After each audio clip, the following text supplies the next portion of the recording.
행정학 국가직 9급 해설 강의인데 저는 행정을 담당하는 해커스 공무원의 서현입니다. 여러분 반갑고요. 일단 전체적인 총평을 설명드리면 작년에 보세요. 국가직 시험이 되게 어려웠죠. 보시다시피. 그래서 거의 한 80점 정도에서 왔다 갔다 해서 합격선이 정해졌는데 이번에는 상당히 난이도가 제가 총평 말씀드린 대로 중에서 중하 정도? 출제 비중은 보시다시피 작년에는 정책학 파트가 5문제가 나왔거든요. 국가직에서. 보시면. 근데 이번에는 정책학이 좀 줄어들면서 조직론 파트가 좀 많이 나왔다는 거. 그리고 또 하나는 행정환류론 파트가 작년에 출제되지 않았다가 한 문제가 출제가 됐죠. 역시 제가 베스트 20 라이브 특강에 설명드렸던 행정통제 부분이 나왔죠. 4번 문제. 물론 이건 나책형입니다. 그래서 여러분들 정리하시기 바라고. 자, 본격적으로 문제를 한번 들어가 봅시다. 1번 문제는 역시 우리가 누누이 강조했던 정부 개입의 근거는 결국 왜 그렇죠? 그렇죠. 시장 실패 때문이죠. 그래서 외부 효과, 우리 표 기억나십니까? 그죠. 공공재, 외부 효과, 자연 독점, 불안전 경쟁, 정보의 비택성까지. 그렇죠? 공공재, 외부 효과, 독점, 불안전 경쟁 또는 자연 독점, X비율성은 뭐였죠? 라이벤스타인이 주장한 경쟁의 부재 때문에 발생하는 여러 가지 의욕저 현상을 통틀어서 X-inefficiency, X비율성이라고 하는 거죠. 그래서 정답은 3번이 되겠죠. 아주 쉬운 문제고 이런 문제 틀리시면 안 되겠죠. 자, 2번도 마찬가지인데 우리 조직에서 목표의 기능이 있는데 특히 조직 목표에 여러 가지 기능이 있습니다. 옳지 않은 거. 조직 목표의 가장 중요한 기능 중에 하나가 뭐냐면 조직의 어떤 정당성의 근거예요. 자, 대한민국 정부가 있다고 할 때 대한민국 정부의 목표가 뭘까요? 국민의 행복이죠. 퀄리티브 라이프, 삶의 질의 향상. 이 국민의 행복이라는 게 결국은 대한민국의 정당성의 근거가 될 수 있겠죠. 없다가 아니라. 나머지 동기유발이라든가 또는 준거, 조직을 설계하는 준거를 제공하고 성과평가 기준이 되고 미래의 바람직한 상태가 바로 조직 목표거든요. 방향을 제시하죠. 방향 제시 기능. 또한 정당성의 근거 기능을 갖습니다. 그래서 정답은 4번도 틀렸고. 그러니까 나책형 기준으로 1번, 2번 틀릴 만한 게 없고 사실상 틀릴 만한 거는 제가 볼 때는 6번이나 12번이나 20번 정도. 이따 문제 푸시면 아시겠지만 정답은 4번입니다.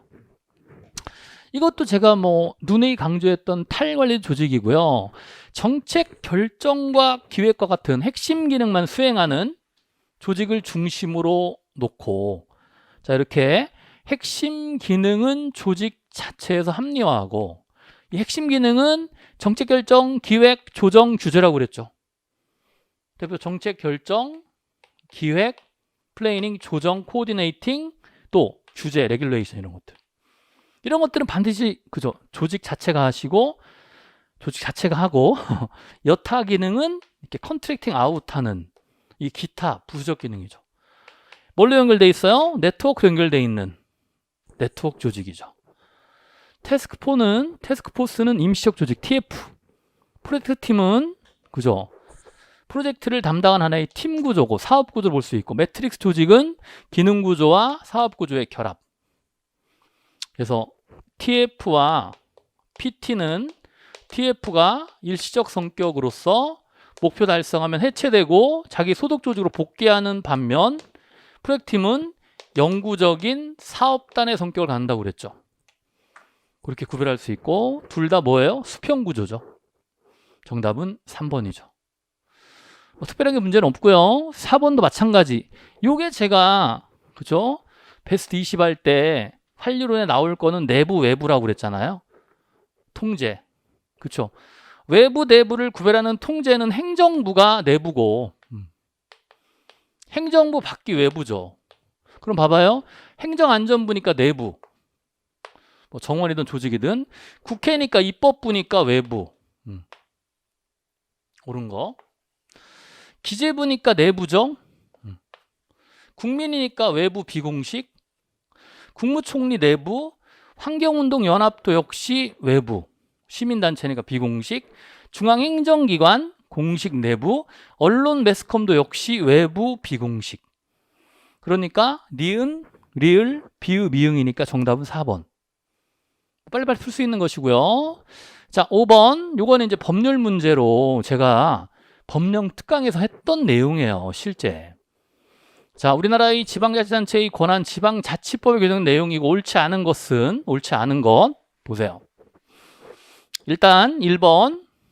지방자치단체는 법률에 위임이 있어야만, 그죠, 주민의 권리를 제한하거나 의무를 부과할, 주민의 권리를 제한하거나 의무를 부과할 때는 반드시 법률에 위임이 있어야 조례를 제정할 수 있죠.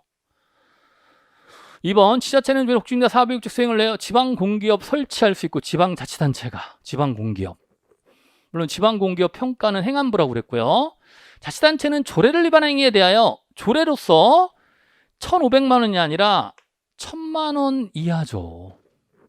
1,500 좀 애매하지 않습니까? 1,000만 원 이하의 과태료를 부과할 수 있죠. 벌금은 안 되고. 벌금은 형벌이니까. 4번에 지방자치단체 조합이나 지방자치단체가 지자체나 지방자치단체 조합이 지방채를 발행할 수 있죠. 특히 지방자치단체 조합은 반드시 행안부 장관의 승인이 필요한 경우고, 그것도 좀 알아두시고. 그래서 틀린 거는 3번이죠.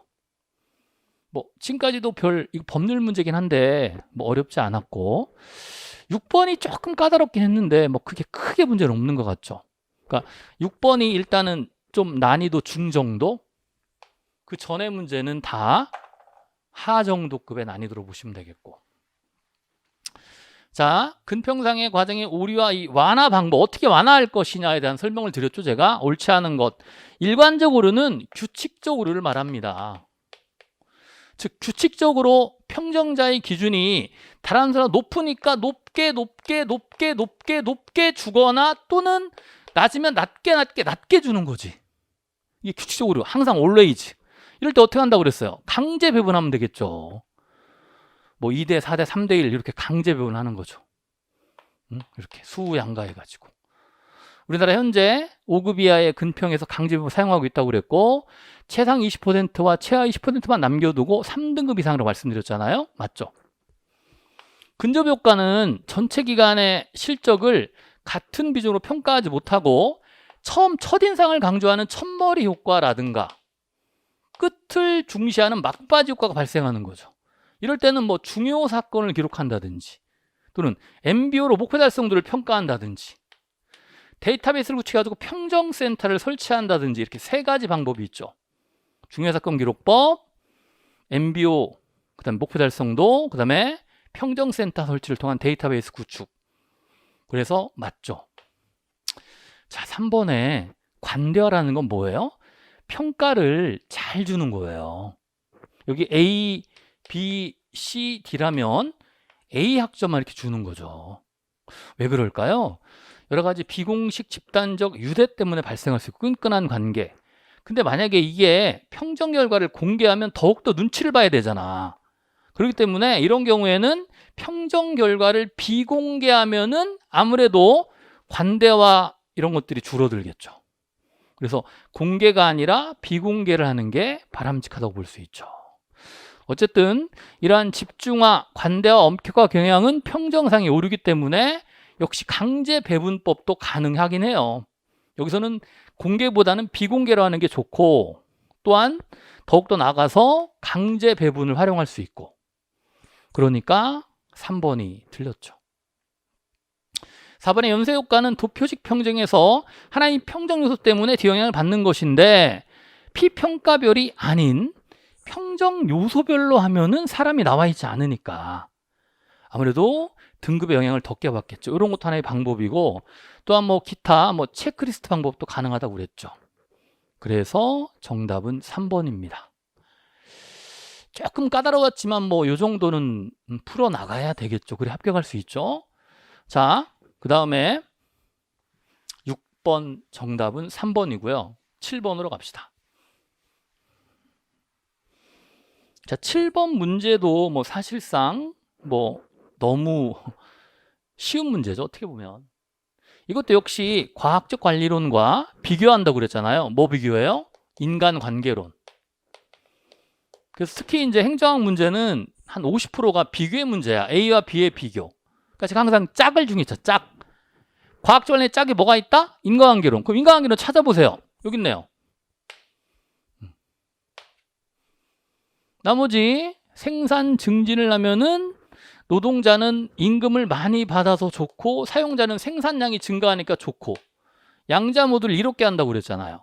조직 내 인간은 사회적 욕구가 아니라 성과급과 같은 경제적 욕구에 의해서 사회적 욕구는 인과관계론이니까 틀렸죠.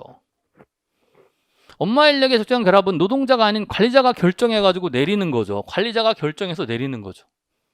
그럼 노동자는 이게 따르는 거고 이렇게 교환관계. 3. 업무 수행에 관한 완베스트웨이를 찾기 위해서 동작 연구와 시간 연구를 통해서 표준화된 과업을 달성한다고 그랬죠. 이 표준화된 과업을 달성하면 인센티브, 성과급을 주거나 달성하지 못하면 예외적인 관리에 의해서 페널티를 준다고 그랬죠. 여기 조건적 보상이거든요. 과학적 관리의 주요 특징이죠. 정리하시고 정답은 2번. 자, 8번도 역시 짝 비교 문제죠. NPM과 뉴거버넌스에서 공통점 중에 첫 번째가 뭐라고 그랬어요? NPM이나 뉴거버넌스나 로잉이 아니라 즉 노적기가 아니라 스티어링, 방향 잡기라고 그랬죠. 정부 역할. 정답이네요. NPM의 인식론적, 이념적 기초는 공동체주의는 거버넌스고 NPM은 신자유주의 또는 신보수주의죠. 틀렸고. NPM이 중시하는 관리 가치는 신뢰라기보다는 경쟁을 통한 효율성의 달성이죠. NPM의 관리기구가 시장이고 뉴거버넌스는 네트워크이죠. 연계망. 네트워크를 통한 협력을 추구하는 게 뉴거버넌스니까 1번만 맞고 보세요. 우리 교재 기본서 105페이지 보시면 이게 나온 거죠. 공통점 첫 번째 방향 잡기. 그리고 나머지는 다 차이점이죠. 정답은 1번.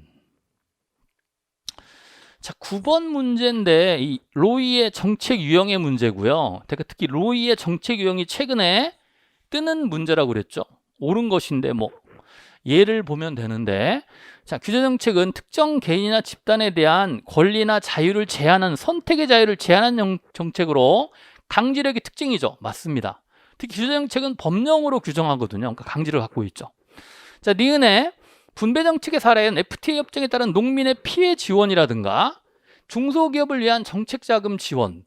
뭐 중소기업이라는 것이 특별하게 이제 대기업과 차이인데, 그렇지만 분배 정책으로 보기는 요거 사회 보장이나 의료 보장 정책은 대표적인 재분배 정책이죠.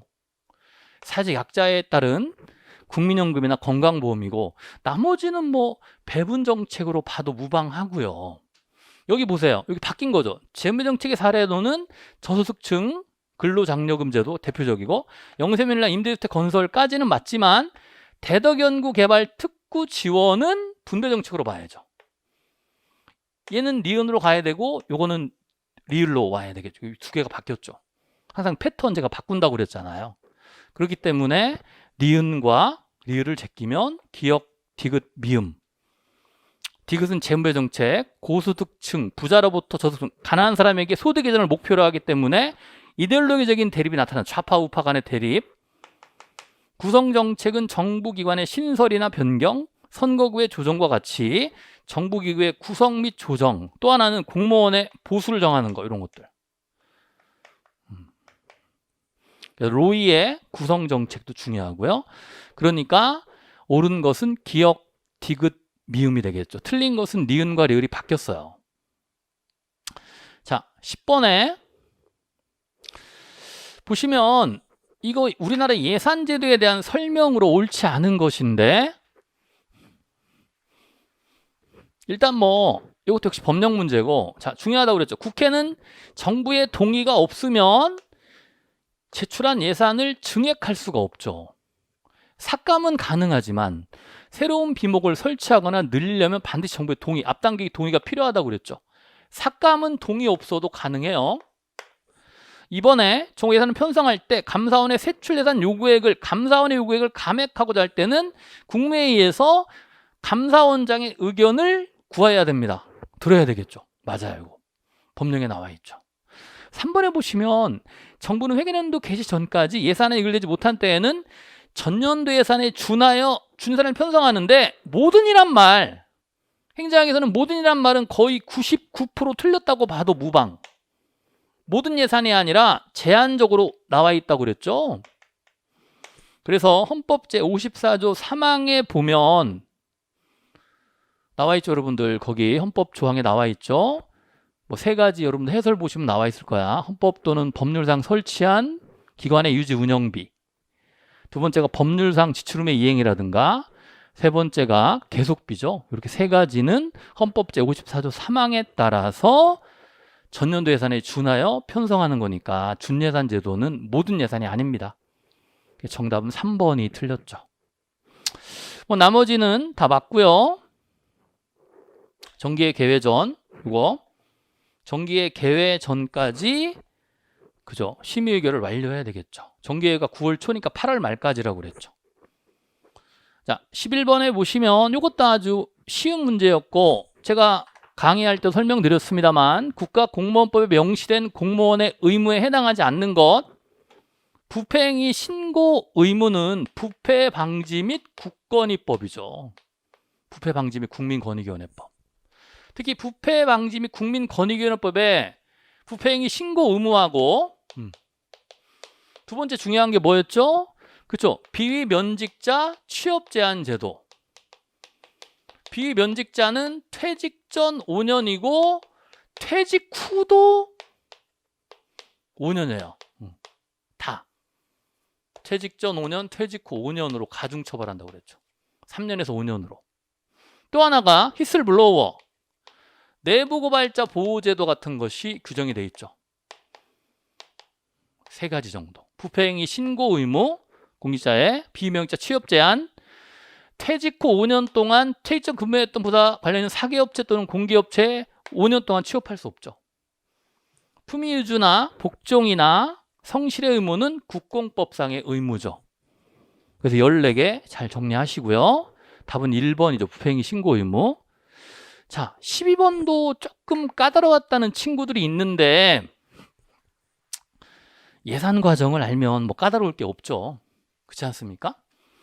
자, 보시면 예산 주기가 3년이고요. 예산 주기에 비추어 볼 때 2021년도에 볼 수 없는 거. 자, 일단 작년에 2020년에 예산에 대한 편성하고 심의가 이루어졌잖아요. 이게 올해 적용되는 거지. 그러니까 2021년에 내년도 예산안에 대한 편성과 심의가 이루어지는 거죠. 여기 보세요. 예산 요구서. 국방부가 2021년에 기재부에게 5월 31일까지 예산 요구서를 작성하니까 2021년 맞고, 그래 이게 2022년에 적용되니까. 기재부의 예산 배정은 올해 이루어지죠. 2021년.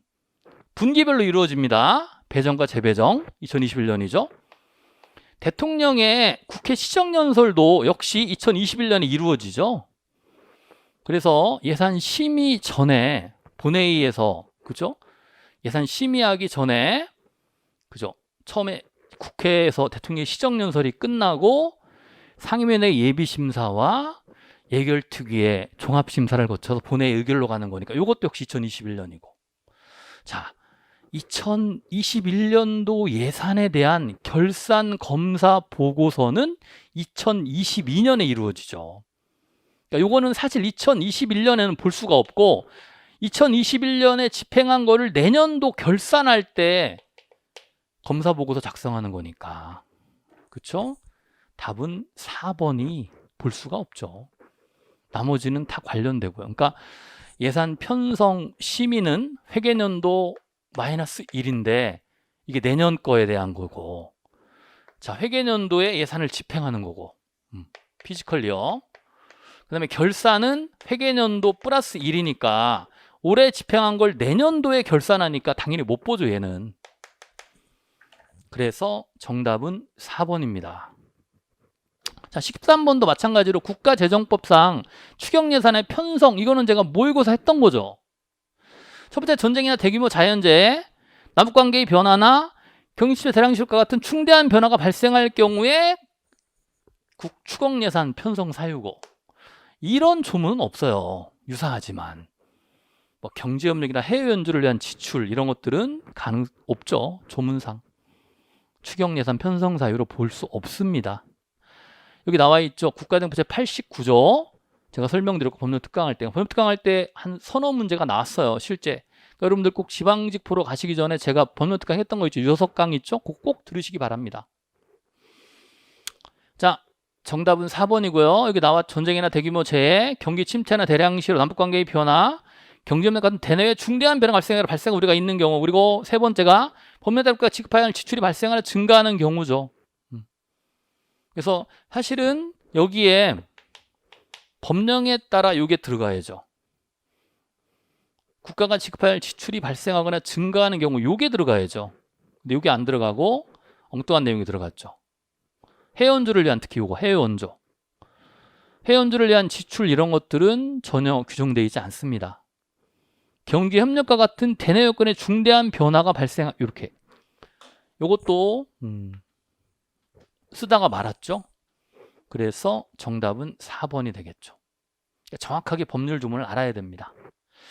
자, 14번인데 공기업에 대한 설명으로 옳지 않은 것인데, 공공 수요가 있으나 민간 부분의 자본이 부족한 경우는 공기업 설립 요건 중에 하나고요.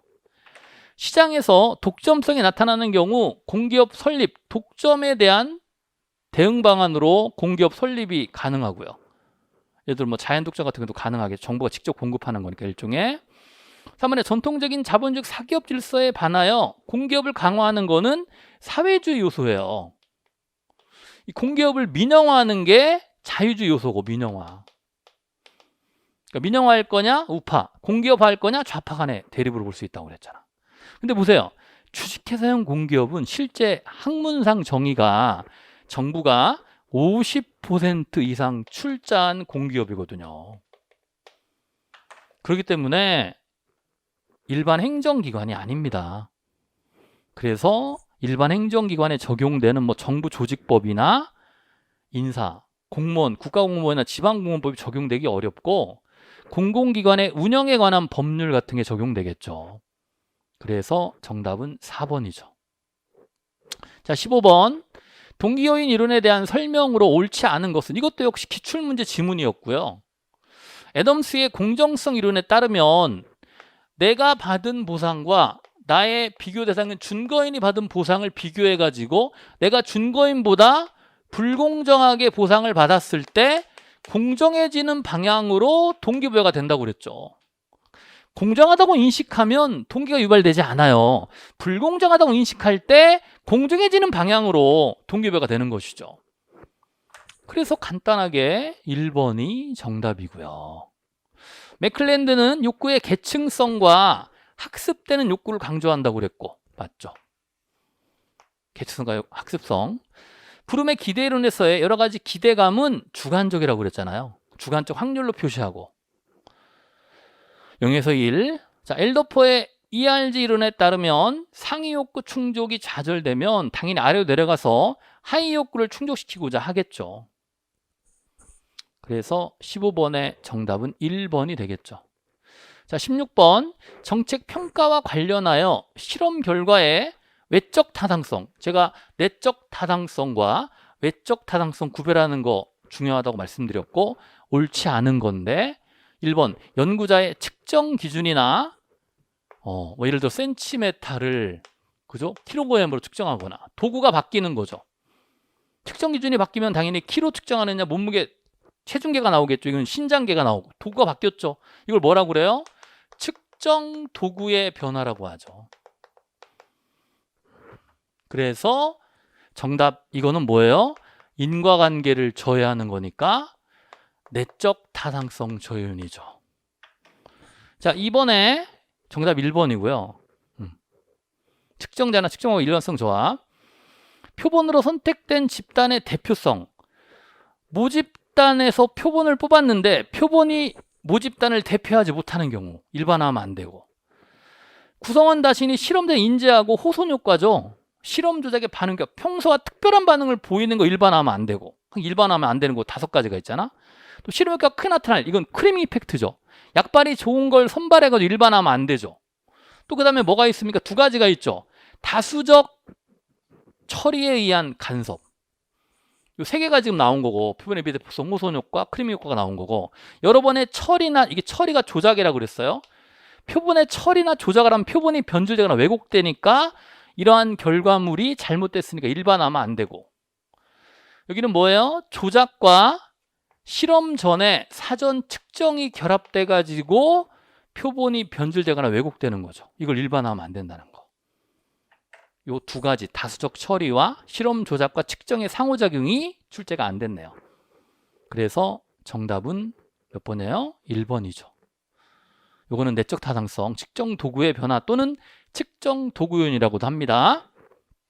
자, 17번에 우리나라의 주민 소환제도에 대한 설명으로 옳지 않은 거, 이것도 역시 법령 문제고, 제가 특강할 때 광역자장은 100분의 10, 기초는 100분의 15, 의원은 100분의 20이라고 그랬잖아요. 군수니까 기초잖아. 시군 자치구. 그럼 얼마예요?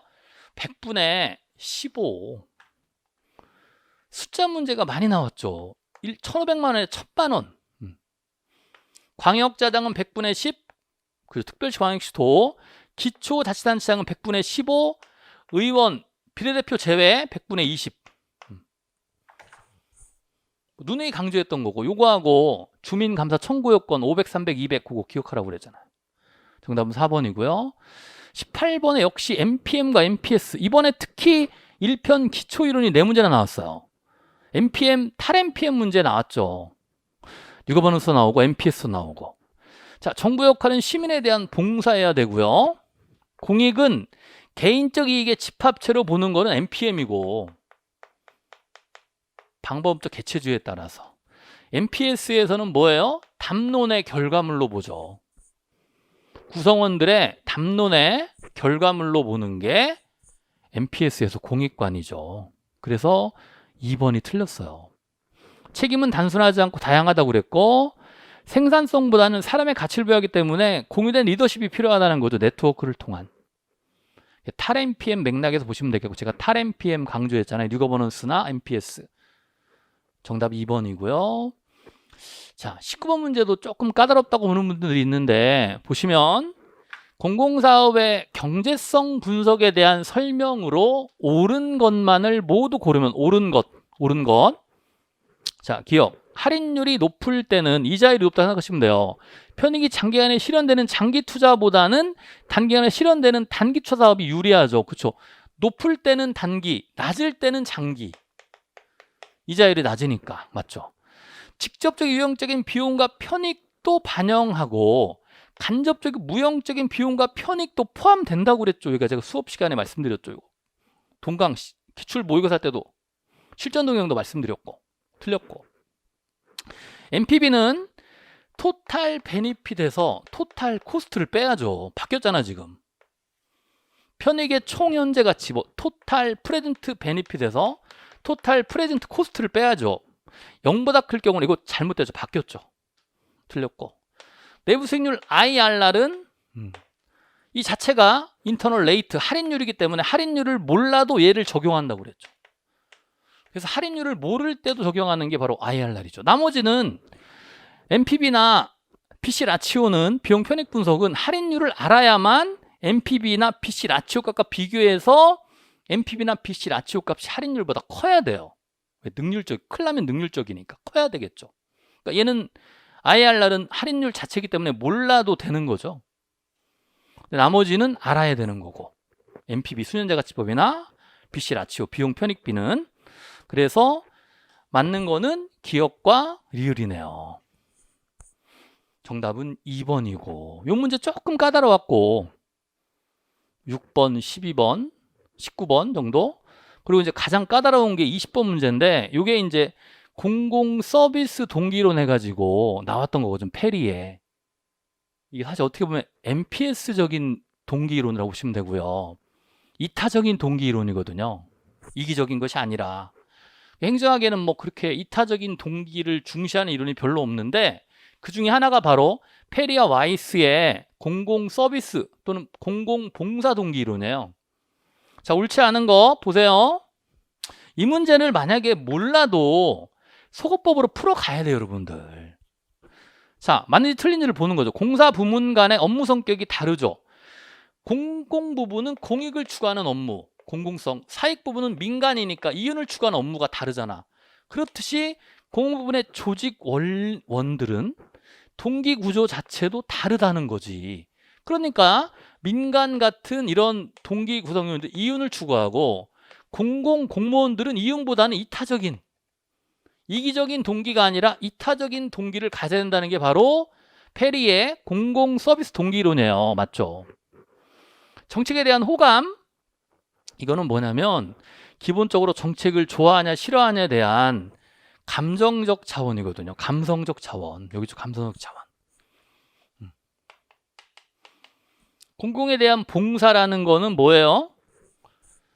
여기 지금 세 가지가 있는데 정책에 대한 호감이라든지 이런 것들은 기본적으로 선호하는 거니까 이해관계를 말하는 거네요. 합리적 차원. 그리고 컴패션 이런 것들이 동정심이 감성적 차원이고, 그러니까 2번을 보시면 이 정책에 대한 호감, 이게 그죠? 첫 번째, 나한테 이해관계를 따지는 것이니까 합리적 차원이고, 두 번째, 공공에 대한 봉사, 이건 뭐예요? 봉사나 어떤 형평성을 기반으로 한 규범적 차원이고, 세 번째, 동정심이라는 거는 일종의 감성이죠. 이렇게 합리적 차원, 나한테 이해관계, 좋은지 싫은지. 두 번째, 공공에 대한 봉사는 규범적 차원이고요. 규범적으로 뭐 국민에 대한 봉사라든가 형평성 같은 걸 강조하는 것이고, 동정심이라는 거는 어떤 국가에 대한 애국심이라든가 동정심과 같은 감성적 차원이죠. 이렇게 세 가지로 구성되어 있습니다. 이게 관련되어 있어요. 그래서 보세요. 공공봉사 동기가 높은 사람은 공직에 충원해야 한다는 주장의 근거죠. 그렇죠? 왜냐? 업무가 다르잖아. 민간 업무는 이윤을 추구하지만 공적 업무는 이타적인 공익을 추구하기 때문에 공공봉사 동기를 갖고 있어야 한다는 거죠. 페리와 와이스의 공공봉사 동기론이거든요. 자, 페리와 와이스는 첫 번째가 나한테 이해관계니까 합리적 차원이고, 두 번째가 규범적 차원이죠. 어떤 공공에 대한 봉사라든가 또는 사회적인 평등, 정의를 강조하는 이런 것들이고, 세 번째는 어떤 애국심이나 동정심을 강조하는 감성적 차원이니까 이 두 개가 틀렸네요. 사실 봐봐요. 1번, 2번, 3번이 맞는 지문으로 보시고 4번이 세 가지 차원인데 왠지 금전적 차원? 공공봉사라는 게 이타적인데 금전적인 차원이 있을 수 있을까요? 요거? 뭐 다른 거보다 요걸 딱 보고 제가 잡아냈거든요. 문제가 있다, 이거는. 금전이 아니라 규범적 차원이고, 제도가 아니라 이해관계가 합리적 차원이죠. 그래서 합리적 차원, 규범적 차원, 감성적 차원으로 나누어지고, 보세요, 세 가지. 이게 페리와 와이스의 공공봉사 동기 세 가지 차원 구성 요소인데, 첫 번째 합리적 차원이라는 게 뭐냐? 공공정책에 대한 공직자 이해관계죠. 이해관계. 어떤 호감이나 매력 이런 것들을 말하고요. 참여 등을, 호감이 있으면 참여하는 거죠. 두 번째는 규범적 차원인데, 공직자의 의무감이나 정부에 대한 충성심 또는 사회적 형평성 등을 말하는 거죠. 이런 공익에 대한 봉사 차원입니다. 규범. 세 번째가 감성적 차원인데, 공직자의 애국심이라든가 동정심, 컴패션 같은 걸 말하고, 사회적 중요한 정책에 대한 이 애국심을 통해서 몰입하기 때문에 정서적 차원이라고도 하는 거죠. 그래서 합리적 차원, 규범적 차원, 감성적 차원, 이렇게 세 가지가 페리와 와이스의 공공 서비스, 공공 봉사 동기의 세 가지 차원으로서 이번에 새롭게 출제됐으니까 여러분들이 한번 정리하시기 바라고, 이런 문제들은 있잖아요. 지방직 시험에서 나올 수 있어요. 예전에 국가직에 나왔던 세부적인 내용이 지방직에 나온 경우들이 많이 있습니다. 자, 여러분들 이번 시험은 제가 전체적으로 볼 때 90점 이상 정도 맞으시면 합격권으로 볼 수 있고요. 제가 이제 벌써 만점 맞은 친구들이 몇 명 보이더라고요. 어쨌든 이제 국가직 끝났으니까 여러분들 지방직 시험이 6월 달에 있잖아요. 6월 5일 날 얼마 안 남았죠? 여러분들 국가직에 너무 결과에 일희일비하지 마시고 지방직까지 최선을 다해서 여러분 정리하시고 반드시 좋은 결과 갖기 바랍니다. 자, 지금까지 해커스 공무원학원에서 행정을 담당하는 서현이었습니다. 감사합니다.